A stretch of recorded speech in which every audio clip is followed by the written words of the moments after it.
m'appelle Olivier Parent, je suis prospectiviste et dans mon travail, en fait, j'accompagne les entreprises autour des thèmes de la prospective. Je leur apporte du conseil en termes stratégiques, donc sur la manière dont l'entreprise peut préparer son avenir, mais aussi bien au travers de différents supports, de la création de contenu aussi à l'intention des entreprises, mais aussi du grand public. Rétrospectivement, pour moi, c'est un petit peu comme une troisième carrière qui a commencé il y a de ça une dizaine d'années, sachant que à la base, j'ai une formation d'illustrateur, de graphiste, qui m'a amené à faire des effets spéciaux dans l'audiovisuel, parce que je ne me sentais pas à l'aise de me lancer dans la création en tant qu'illustrateur. Et puis après coup, après une quinzaine d'années, j'ai été réalisateur, principalement pour des films de commande pour des entreprises, où assez rapidement je me suis trouvé confronté à des milieux professionnels que je ne connaissais pas. Et en fait, ce qui m'intéressait, c'était d'aller à la rencontre de ces univers, de ces personnes, de ces expériences, de ces univers humains, sachant que l'entreprise est vraiment est une réduction de notre société. Et moi, j'arrivais comme un observateur extérieur, et mon travail était, c'est celui que j'appelle celui du candide éclairé. Mon travail était de comprendre avec un nouveau regard, avec des nouveaux mots, la problématique qui m'était posée dans l'entreprise. Et en fait, j'aimais bien, moi, ce qui m'a toujours plu dans cette partie de ma vie, c'était la rencontre d'une expérience et d'une connaissance qui n'était pas la mienne, mais que je venais éclairer avec ma propre expérience et ma propre connaissance. De tout temps, j'ai été interrogé, intéressé et passionné par la connaissance. J'ai grandi avec des publications comme ma génération, bien sûr, Pile Gadget et des encyclopédies comme Tout l'univers et ce genre de choses. Mais j'ai vraiment grandi, moi, autour de moi, il y avait des gros dictionnaires Larousse, les Larousse du XXe siècle en 6 volumes, ceux de mes parents avaient été imprimés au tout début du XXe siècle. Et j'étais fasciné par ces mots et par les représentations graphiques qui étaient faites pour les plantes, les animaux, les différentes cultures dans le monde, etc. Et ça m'a toujours suivi cet amour de la connaissance, à tel point que même maintenant, et peut-être encore plus maintenant, quand je regarde autour de moi, je vois tout ce que la science nous raconte. Je le vois avec mes yeux, et c'est un truc bête, mais quand je vois par exemple un verre d'eau, je vois le ménisque, donc je vois le fait que l'eau n'est pas à plat, mais elle va être soit quand les bords du verre sont plus hauts qu'elle, elle est en ménisque inversé, puis quand l'eau arrive plus haut que le bord du verre, il va y avoir par un phénomène de tension superficielle, il va y avoir, l'eau, elle va pouvoir dépasser légèrement le bord du verre. Et moi, c'est cette fascination que j'ai pour tous les objets qui sont autour de moi. Je vois la connaissance derrière, et qui fait que pour moi, la connaissance est une source d'émerveillement que j'essaye, quand j'en parle, dans la prospective, de dégager de la nécessité de l'apprentissage purement scolaire, etc. Et la prospective est un moyen, tout en racontant l'avenir, tout en racontant demain, de réenchanter, de réintéresser notre présent. On est tous pris dans un quotidien qui nous mange. On est tous comme un cycliste qui ne regarderait que quelques centimètres au-dessus de sa roue. Et c'est parfaitement normal, hein. Il faut faire vivre sa famille, il faut vivre déjà soi-même, etc. Et on est pris quand on est dans une entreprise, dans la nécessité d'une production, d'une productivité qui parfois peut être assommante. Et à ce moment-là, la prospective, elle arrive pour essayer de raconter des avenirs. Non pas pour figer l'avenir, bien au contraire. C'est C'est pour ça que je parle d'avenir au pluriel. Tout l'intérêt de la prospective, c'est de proposer, à partir des connaissances que nous avons du présent, l'avenir tel qu'il pourrait être. Et on parle bien au pluriel. Souvent, je raconte, pour essayer de faire comprendre un petit peu la position du prospectiviste, si on fait une analogie entre un arbre et le temps, le tronc de l'arbre, c'est l'histoire, avec des racines qui sont de plus en plus floues, plus on remonte dans le temps.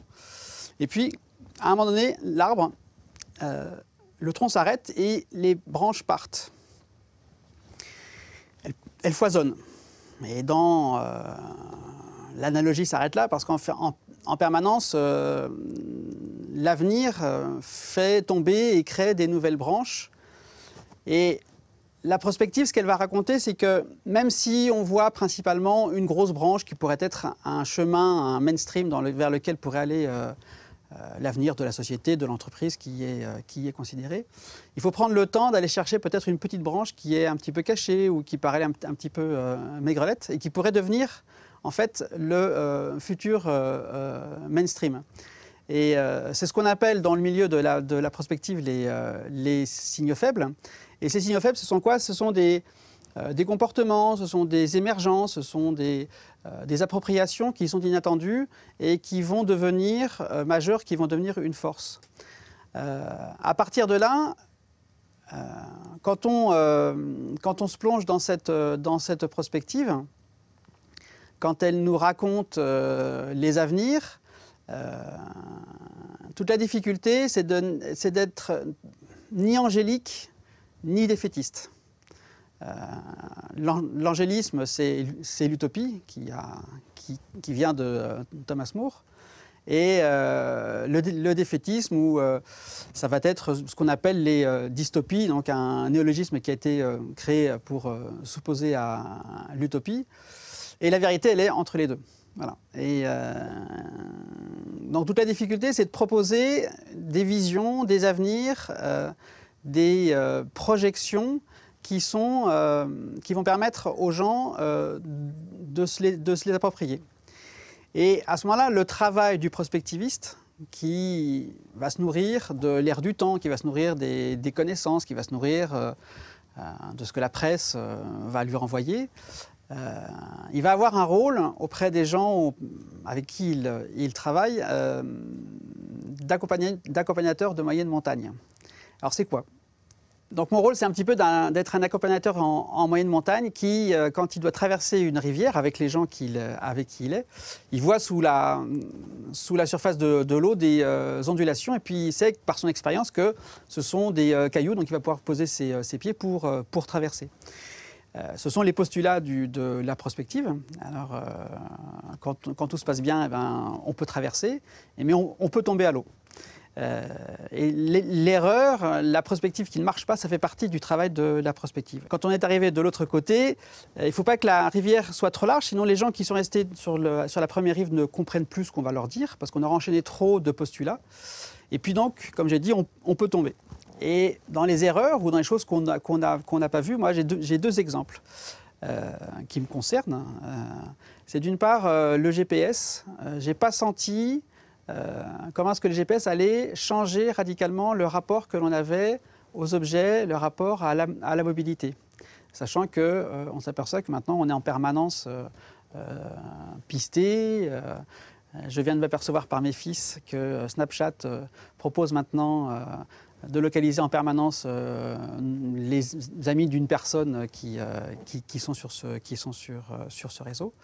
Un autre exemple aussi qui a changé les choses, c'est, et pareil, que je n'ai peut-être pas suffisamment bien vu, c'est le SMS. Alors le SMS qui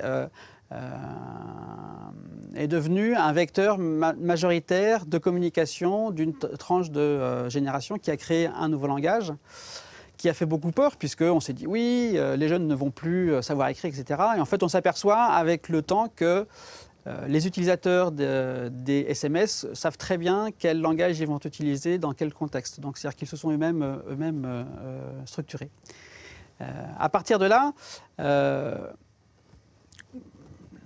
les gens que je vais accompagner, ça peut être aussi bien des entreprises, donc c'est ces gens que je vais emmener sur la montagne de la prospective, ça peut être aussi bien des entreprises que des associations. Par exemple, l'année dernière, au moment de la COP21, j'ai été sollicité pour...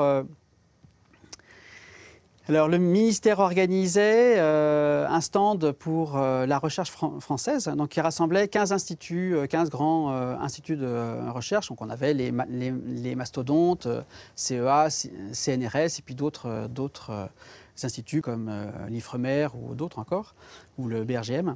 Et l'idée, ça avait été de présenter sur un même stand 32 innovations, 32 recherches que la recherche française portait, mais il fallait que ce soit accessible. Donc, tout mon travail, ça a été de prendre ces innovations, de prendre ces recherches et de les raconter dans leur impact, en ayant enlevé toute la partie discours de scientifiques, discours techniques, etc. Et pour que les gens puissent s'approprier ces innovations. Par exemple, il y a une innovation qui est assez extraordinaire. On vit avec nos téléphones, on n'y prête plus garde, mais on n'imagine pas, par exemple, la révolution que la téléphonie GSM apporte, par exemple, comme sur un continent comme l'Afrique. Et sont développées des technologies qui vont suivre la météorologie, rien que par la manière dont vont réagir les différentes antennes relais qui sont disséminées sur un territoire. Donc pour nous, on a nos antennes relais, on se pose nous des questions à savoir est-ce que ça va nous polluer, est-ce que les risques d'électrosensibilité, eh bien à l'échelle de l'Afrique, la GSM, la technologie GSM devient une opportunité. Et c'est là où c'est intéressant, c'est de se servir, d'avoir cette lecture de l'innovation, de la technique pour en faire quelque chose qui était inattendu. Très souvent, moi je raconte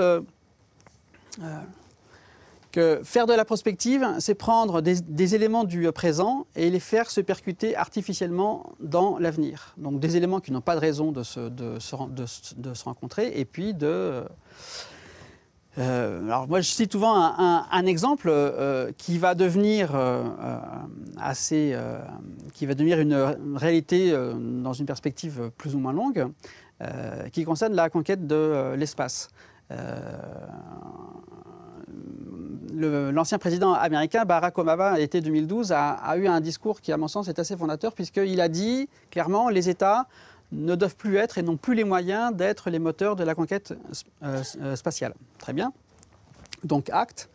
Et on voit très bien que des acteurs comme Virgin ou SpaceX se sont lancés dans l'aventure. Mais qu'est-ce que ça veut dire vraiment? Ça veut dire deux choses. C'est que d'une part, la conquête spatiale pourrait perdre à plus ou moins long terme sa dimension scientifique, stratégique, étatique, pour devenir, et on le sait très bien, commercial.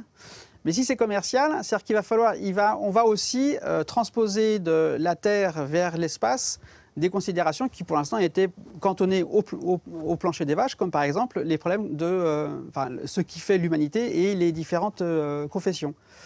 Et si on imagine à 20, 30, 40 ans qu'il y aura des colons sur Mars, il y en aura peut-être des athées, des Indiens, des hindous, des musulmans, eh bien, un musulman sur Mars, eh bien, il va falloir qu'il adapte son culte, parce qu'il ne pourra pas savoir où est la Mecque, ou en tout cas, il faudra qu'il ait un compas particulier qui lui indique la direction de la Mecque. Et s'il est sur Mars en période du Ramadan, il n'aura pas le lever de la Lune pour indiquer le début et la fin du Ramadan. Donc il va falloir passer d'un calendrier lunaire à un calendrier qui est plutôt qui est conventionnel. Donc voilà, ce sont un petit peu toutes ces considérations. Et vraiment, le travail du prospectiviste, nourri, comme je le disais, de la connaissance et de la richesse qui fait notre culture, c'est de s'approprier les innovations et de ne pas voir que la fonction première, mais de voir les impacts sociaux, les impacts comportementaux qu'il peut y avoir après coup qu'on n'imaginait pas. Un autre exemple, il y a de ça quelques semaines dans Le Monde, paraissait un article qui expliquait qu'on était en train de mettre au point un utérus artificiel. Donc pour l'instant, on a réussi à faire grandir, je crois que c'est un agneau, il me semble. Et l'espoir que cette technique, que cette pratique apporte, c'est pour les enfants prématurés, qui vont pouvoir être sauvés beaucoup plus tôt. Mais quand on pousse le bouchon un petit peu plus loin, eh bien, ça veut aussi dire que quand cette technique sera arrivée à maturité, qu'une femme pourra être libérée de la grossesse. De même manière, un couple gay, homme, pourra avoir un enfant sans passer par le ventre d'une femme. Et mieux encore, se prépare toujours dans les laboratoires ce qu'on appelle la gamétogénèse artificielle, donc qui est la fabrication de gamètes à partir de cellules souches des différentes personnes, d'un couple, qui effectivement pour un couple hétérosexuel qui est stérile, eh bien c'est une des techniques qui va se rajouter à toute la panoplie de techniques de procréation. Et pareil pour les couples gays, qu'ils soient hommes ou femmes, ils pourront avoir un enfant qui partagera effectivement les patrimoines génétiques des deux parents. Donc on va recréer la filiation aussi bien dans des familles hétérosexuelles que dans les familles homosexuelles. Donc le principe, il est là, c'est de toujours prendre, ok, on nous dit ça, mais qu'est-ce que ça va faire et qu'est-ce que ça veut dire, etc., etc. À partir de toutes ces constatations, voilà, donc en fait, on va apporter des conseils à partir, qui sont des notes de synthèse, qui sont des rapports plus ou moins circonstanciés et tout ça. Mais à l'origine, comment je me suis plongé dans la prospective, alors c'est une histoire qui est très personnelle. J'ai été très très tôt passionné par la science-fiction et par goût, en fait, j'ai très rapidement enlevé toute la dimension extraterrestre, magique, etc. pour me concentrer sur une sous-partie de la science-fiction qu'on appelle l'anticipation. Et il y a de ça donc une douzaine d'années. Ayant toujours grandi, comme je dis, sous la tutelle de personnes comme Philippe Cadic, comme Asimov, je n'avais jamais osé écrire. Et puis, je lisais, depuis toujours, je lis très régulièrement la presse quotidienne. Et à cette époque, dans les grands journaux, il y avait une manchette qui s'appelait « Il y a 50 ans », donc qui reprenait à la date du jour une nouvelle qui datait de quelques dizaines d'années auparavant. Et puis un jour, je me suis dit, mais pourquoi est-ce qu'on n'écrirait pas, non pas il y a 50 ans, mais dans 50 ans? Et à partir de là, je me suis mis à écrire des textes qui, à partir de toutes les constatations que j'ai pu citer, en termes d'innovation, en termes de comportement, en termes d'émergence, à raconter tous ces avenirs. Et il y en a eu 50, il y en a eu 100, 200, 300, et il est apparu en fait un corpus de textes qui, à mon échelle, a correspondu à l'émergence de ce qu'on appelle la singularité et les transhumanistes. Et en fait, toute la difficulté dans notre présent, la difficulté de notre temps, c'est on est très influencé par ce courant de pensée, les transhumanistes, qui se sont accaparés tout le discours, en anglais on dirait tout le storytelling autour d'un phénomène tout à fait particulier qui est la singularité, qui est le moment à partir duquel apparaîtra une conscience autonome artificielle. Alors qu'est-ce que ça veut dire? Ça veut dire, on n'en sait rien parce qu'on ne sait pas ce que c'est. Par contre, ce que ça veut dire, c'est que on le sait dès maintenant, on est entouré par des systèmes experts qui sont de plus en plus compétents dans des domaines comme nos assistants dans nos téléphones qui vont savoir répondre à une phrase, etc. Et on le voit apparaître dans d'autres objets qui sont les robots, qu'on voit prendre une place de plus en plus forte dans notre quotidien, et surtout dans le quotidien de personnes comme les pompiers, puisque je crois que c'est les pompiers de Paris qui ont acquis ces dernières semaines un robot qui est encore piloté, mais qui a une certaine part d'autonomie, qui va pouvoir aller dans des endroits qui sont dangereux, ou pour pouvoir vérifier si on peut intervenir ou pas. Et quand on dit « ah, le robot, très bien », quand on dit « l'intelligence, ah, très bien », le fond de la question, c'est pas tant les risques qu'on peut identifier, où effectivement il y a un risque de soumission de l'intelligence biologique à une intelligence artificielle. Le cinéma nous a donné maints exemples. Mais on est encore assez loin, je pense, de ce genre de choses. Par contre, ce qui est très important, c'est de s'apercevoir comment l'intelligence artificielle à l'échelle de celle que l'on peut percevoir modifie notre comportement à l'égard de l'objet et à l'égard de nos semblables. Il y a un exemple que je cite souvent. Il y a de ça un an ou deux, l'entreprise Boston Robotics, qui appartenait encore à Google, a diffusé différentes images d'un robot quadrupède qui avait été développé pour l'armée américaine pour permettre aux soldats de crapahuter sans porter tout leur paquetage sur le dos. Et pour montrer les niveaux de développement auxquels ils étaient arrivés, on voyait un des chercheurs qui donnait des grands coups de pied dans ce quadrupède.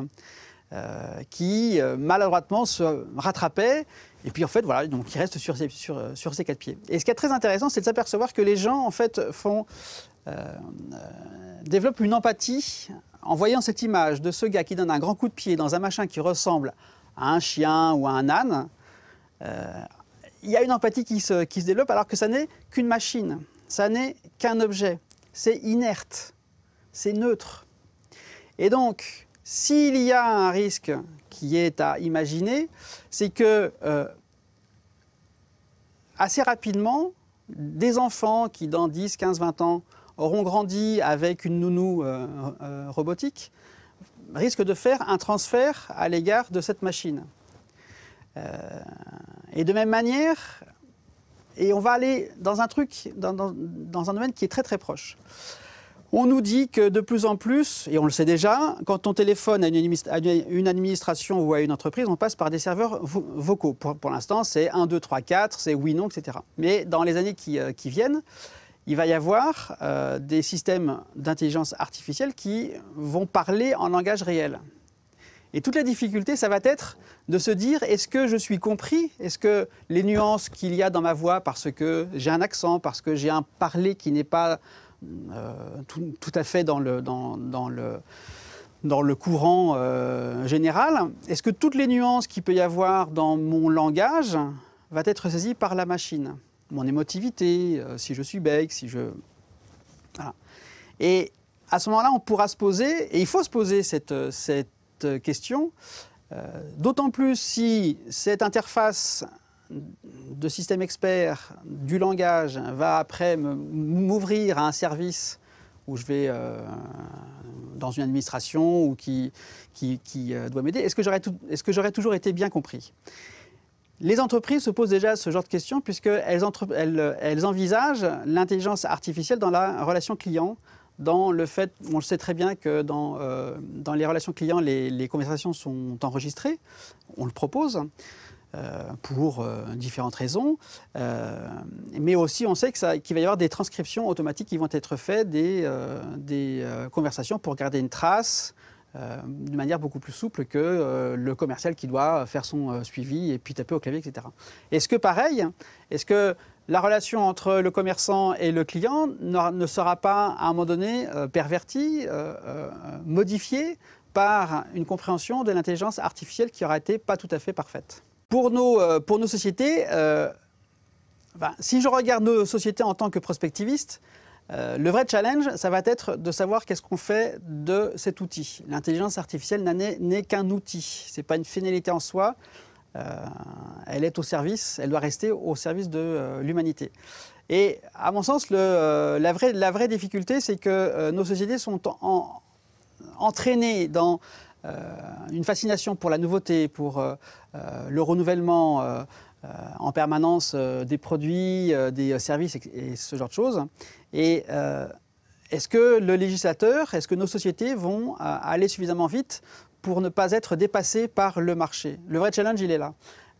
D'autant plus que on sait que les scientifiques qui travaillent en ce moment sur l'intelligence artificielle ouvrent tous les canaux. C'est-à-dire que quand on se replonge dans les romans de science-fiction, les 3 lois de la robotique d'Asimov qui garantissent la protection de l'humanité face à l'intelligence artificielle, si c'est un vœu pieux, pour l'instant, ce n'est pas mis en œuvre.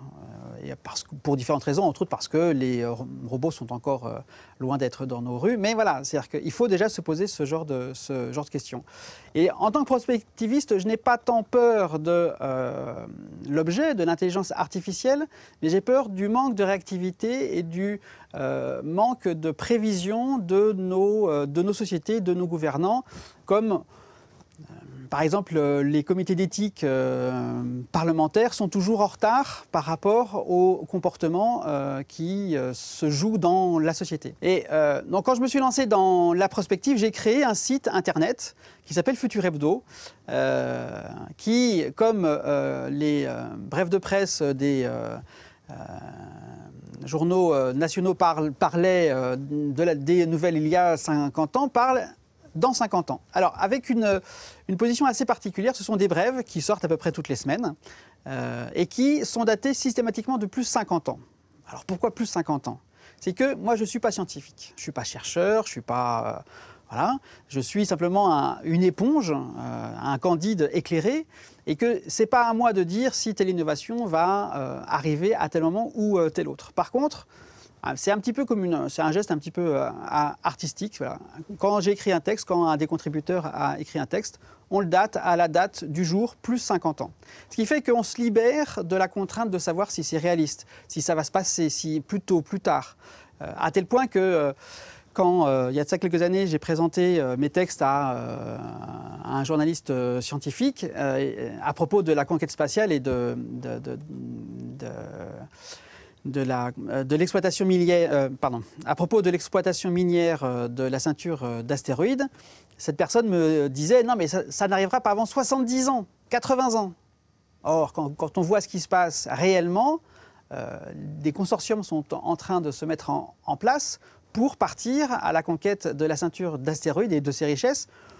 On y sera peut-être que dans 15 ou 20 ans, mais ce sera beaucoup plus tôt, et même 30, mais ce sera beaucoup plus tôt que ce que certaines personnes pouvaient imaginer. Dans les dernières brèves de presse qu'on a publiées sur Futur Hebdo, en fait, on s'est prêté à un jeu assez rigolo. Il y a de ça quelques jours, a eu lieu sur Paris le procès du transhumaniste qui rassemblait différents cabinets d'avocats et une procureure, et tout le monde s'est prêté au jeu d'un procès qui se passerait en 2039, si je me souviens, oui c'est ça, ou 2037, qui mettait en jeu des victimes d'implants biomécaniques qui ont été piratés et ils ont des séquelles.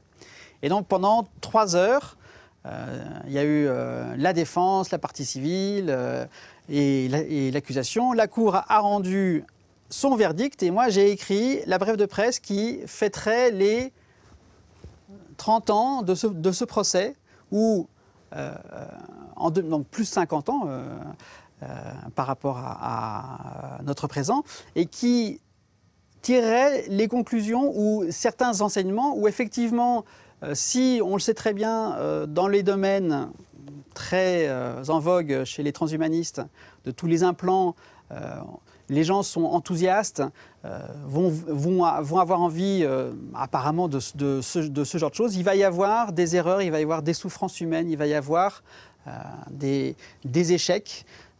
C'est ce que j'appelle moi le syndrome de Seveso, où on sait qu'une technologie, il y a un moment donné, elle grandit et puis, qu'on le veuille ou non, on va passer par des accidents industriels plus ou moins graves. On pourrait parler de Bhopal aussi, mais qui vont permettre au législateur de reprendre la main quand il s'est laissé distancer. Et donc, dans l'article que j'ai écrit, daté en 2067, je tire le constat que grâce au procès du transhumanisme 30 ans plus tôt, on a su mettre en place certaines dispositions légales, réglementaires, et que les prothèses ont fait des progrès, que c'est moins invasif. Voilà. Donc, et c'est ce que le Futur Hebdo essaye de raconter, ce sont toutes ces étapes, toutes ces erreurs, ces errements et ces enthousiasmes qui font toute la richesse de l'avenir qu'on a à vivre.